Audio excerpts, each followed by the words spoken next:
MLA member of legislative assembly, Vidhan Sabha, state legislative assembly या इसे state government भी कहते हैं। आप वीडियो के डिस्क्रिप्शन पार्ट में जाकर MP और लोकसभा में मैंने वीडियो ऑलरेडी बनाई है, वो वीडियो देख लीजिए ताकि ये जो वीडियो बनाया है, ये वीडियो आने वाला है जो, उसको आप अच्छे से समझ सकें। तो आज की इस वीडियो में जानेंगे कि मेंबर ऑफ लेजिस्लेटिव असेंबली यानी MLA और राज्यसभा के बारे में, और आगे आने वाले वीडियो के बारे में, जो इस वीडियो से जो कंक्लूजन निकलेगा, जो वीडियो आगे होना बनना जरूरी है, उसके बारे में भी बात करेंगे। तो चलिए आप विस्तार से जानते हैं, यानी सिंपल वर्ड्स में। तो जो SL यानी स्टेट लेजिस्लेटिव असेंबली है, जहाँ MLA बनता है, जहाँ MLA जो शामिल होते हैं, तो एक स्टेट गवर्नमेंट यानी राज्य सरकार का जो एक पावर हाउस है, एक पावर हाउस के जैसा है। जैसे देश में दो तरह के सरकार होते हैं, एक सेंट्रल गवर्नमेंट यानी केंद्रीय सरकार और दूसरा स्टेट गवर्नमेंट यानी राज्य सरकार। तो MLA जो है यानी मेंबर ऑफ लेजिस्लेटिव असेंबली, जो राज्य सरकार में बहुत महत्वपूर्ण जो भागीदारी करता है। हर एक स्टेट यानी हर एक राज्य का अपना एक लेजिस्लेटिव असेंबली है। कुछ राज्यों के सिर्फ एक लेजिस्लेटिव असेंबली है, लेकिन वहीं पर कुछ राज्य ऐसे हैं जिसके दो चैम्बर है, यानी दो लेजिस्लेटिव असेंबली है। दो लेजिस्लेटिव असेंबली नहीं कर सकते, दो चैम्बर है, दो हाउस है। तो यहीं पे दो टर्म आता है, यूनिकैमरल और बाईकैमरल का। यूनिकैमरल जो होता है उसमें सिर्फ एक ही लेजिस्लेटिव असेंबली होती है। जो यूनिकैमरल होता है उसमें सिर्फ एक ही जो हाउस होता है, यानी एक तरह का बोल सकते हैं लेजिस्लेटिव असेंबली होता है। जैसे ऐसे बहुत सारे ऐसे देश हैं जो छोटे छोटे देश हैं, वहाँ पे जो है ये एक ही हाउस होता है। जैसे कुछ देशों के एग्जांपल हैं, Denmark, Sweden, Finland, Israel, New Zealand, Bulgaria, Hungary, Armenia, Morocco, Ukraine, Serbia, Turkey, ETC।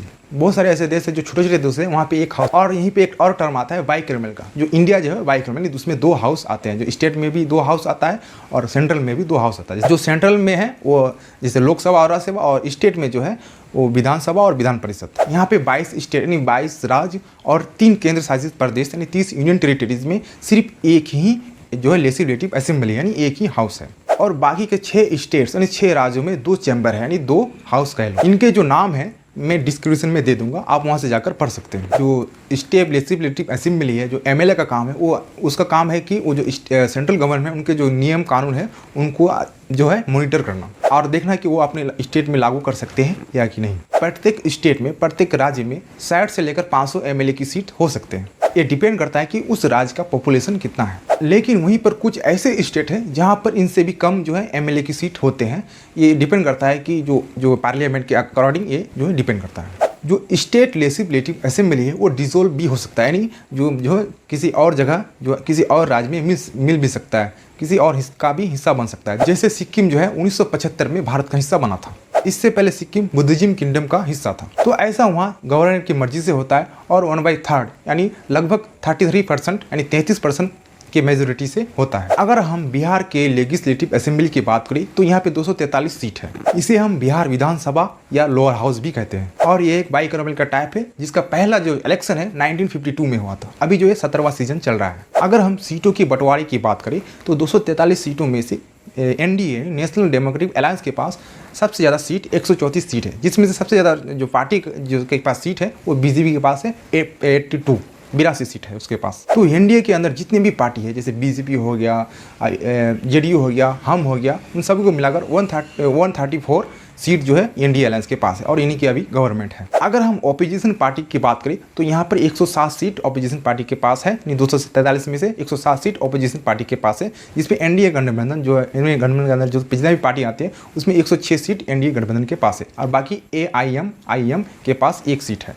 और हम AIM के बारे में जो नेक्स्ट वीडियो में बात करेंगे। और अब हम आते हैं राज्यसभा में।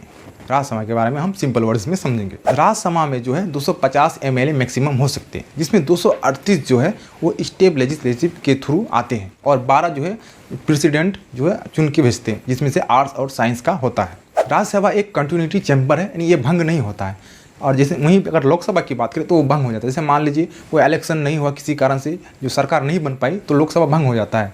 तो वहीं लेकिन राज्यसभा जो है वो भंग नहीं होता है, वो कंटिन्यू चलते रहता है। अगर आपको राज्यसभा का सदस्य बनना है तो इसके लिए क्वालिफिकेशन क्या है, मिनिमम क्वालिफिकेशन क्या है? तो सबसे पहले आपका जो आप सिटीजन, इंडिया के नागरिक होना चाहिए, आपका उम्र 30 साल होना चाहिए, आपको क्रिमिनल कोई ऑफेंस ना, क्रिमिनल केस ना हो कोई, और आपको इलेक्ट होना पड़ेगा SLV के माध्यम से, यानी सिंगल ट्रांसफरेबल वोट के माध्यम से। ये सिंगल ट्रांसफरेबल वोट क्या है, इसके बारे में हम नेक्स्ट वीडियो में समझेंगे। और वहीं हम राज्यसभा की बात करें तो ये स्टेट गवर्नमेंट के लिए एक बहुत बड़ा हथियार है, जो कि यूनियन गवर्नमेंट, जो सेंट्रल गवर्नमेंट, उनके जो नियम कानून होते हैं उससे प्रोटेक्ट करता है। मान लीजिए कोई कानून ऐसा है जो राज्य जो है अस्वीकार कर देते हैं, यानी स्वीकार नहीं करते हैं इसको, लेकिन केंद्र सरकार लाना चाहते हैं तो उसे प्रोटेक्ट करते हैं। इसमें जो है 2/3 की मेजोरिटी होना चाहिए। इनके भी एग्जाम्पल हम नेक्स्ट वीडियो में समझेंगे। अगर हम इस वीडियो में पूरी बातें करने लगे तो वीडियो काफ़ी लॉन्ग हो जाएगी और आप लोग देखेंगे नहीं। तो हम नेक्स्ट वीडियो में बात करेंगे STV के बारे में, सिंगल ट्रांसफर वोट के बारे में, विधान परिषद के बारे में, AIM के बारे में, और ये भी जानेंगे कि क्या स्टेट गवर्नमेंट कोई ऐसे बिल पास करते हैं सेंट्रल गवर्नमेंट, क्या उसे वो रिजेक्ट कर सकती है, इसके भी बारे में जानेंगे।